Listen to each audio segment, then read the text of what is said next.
When I graduated from high school in 2021, I felt amazing. It felt like all of my hard work had finally paid off and I'd finally reached the light at the end of the tunnel. But it wasn't all sunshine and graduation caps.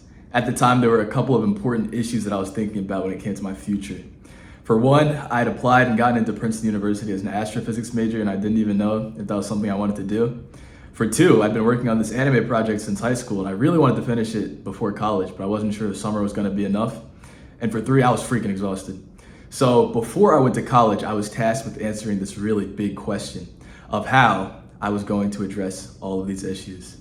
And for me, the answer was a gap year.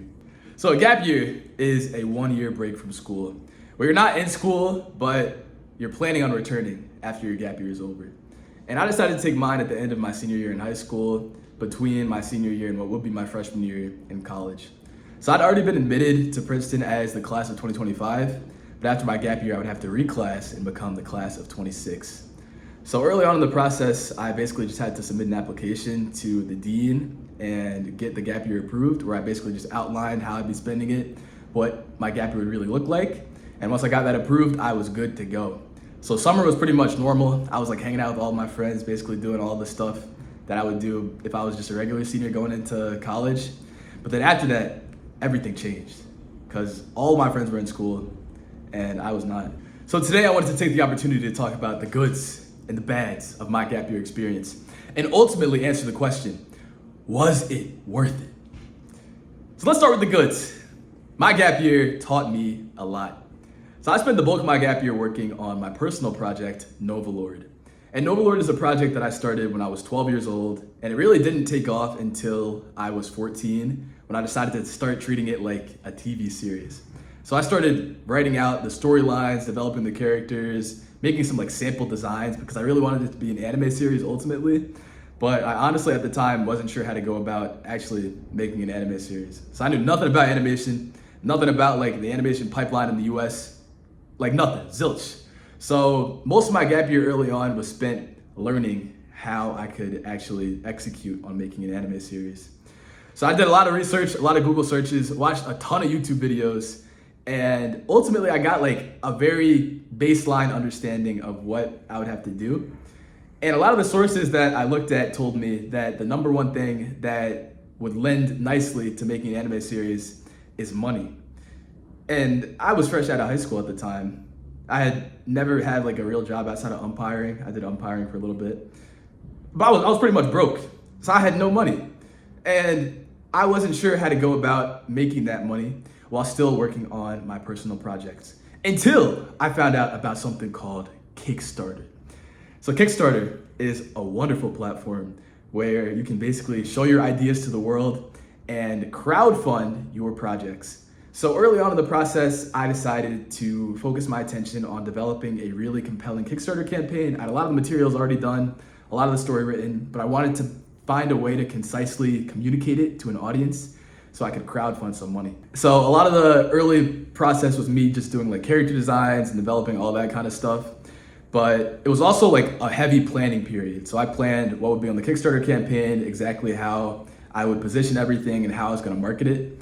And I didn't really have a team. It was pretty much just me. And I was like asking my parents how I should go about like actually executing on it. But I was ultimately able to come up with like a pretty decent plan.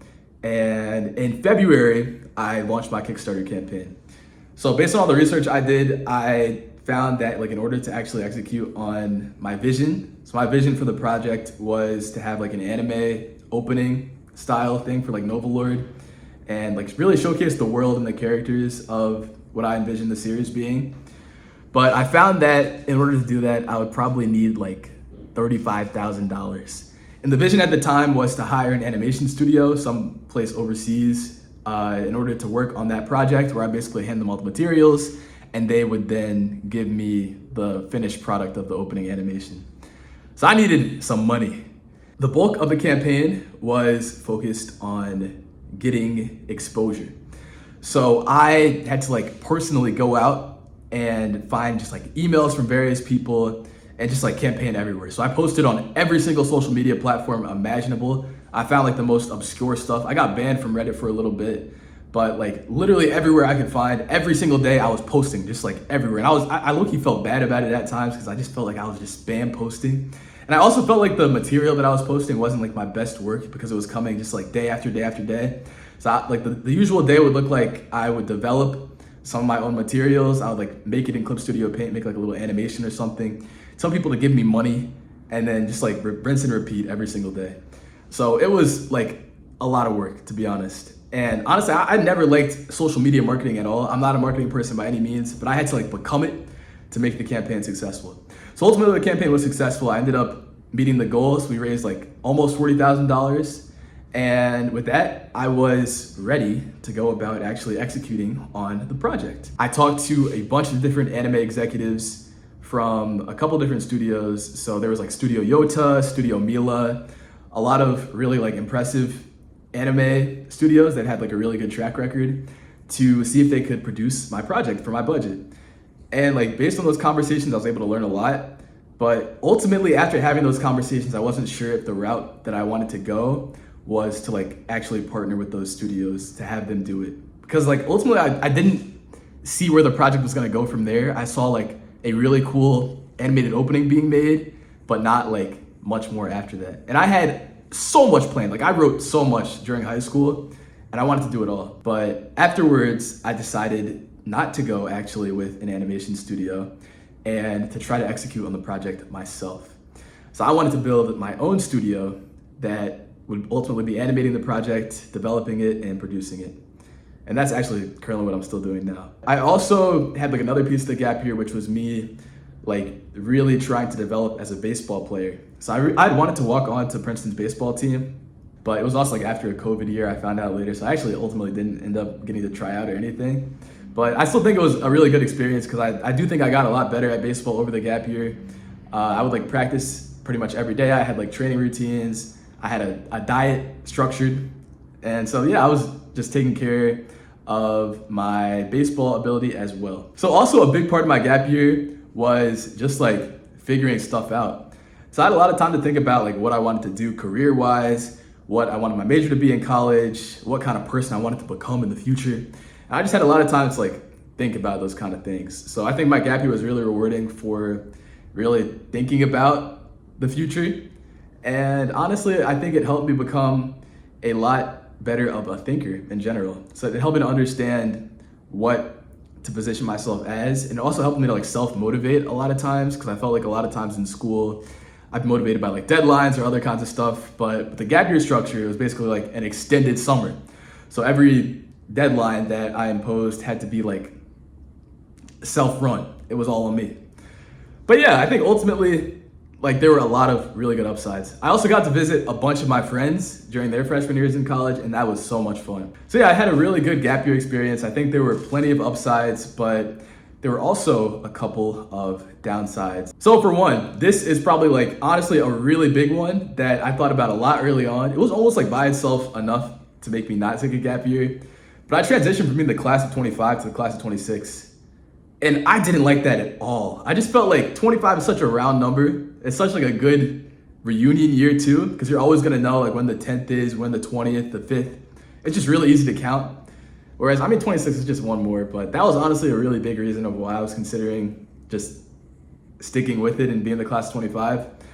But I've come to terms with it. It's not the end of the world. So I also felt like I was leaving behind my friends by taking a gap year. So I had to come to terms with the fact that a lot of my friends were gonna be like a year ahead of me, even though they were younger than me a lot of times. The fact that they were gonna be graduating a year earlier than I was in most cases, that was really tough for me to come to terms with. And also because I was like basically alone at home. A lot of my friends had like went to other parts of the country, even some went abroad. I spent like a lot of time alone. So it definitely was kind of lonely at the time.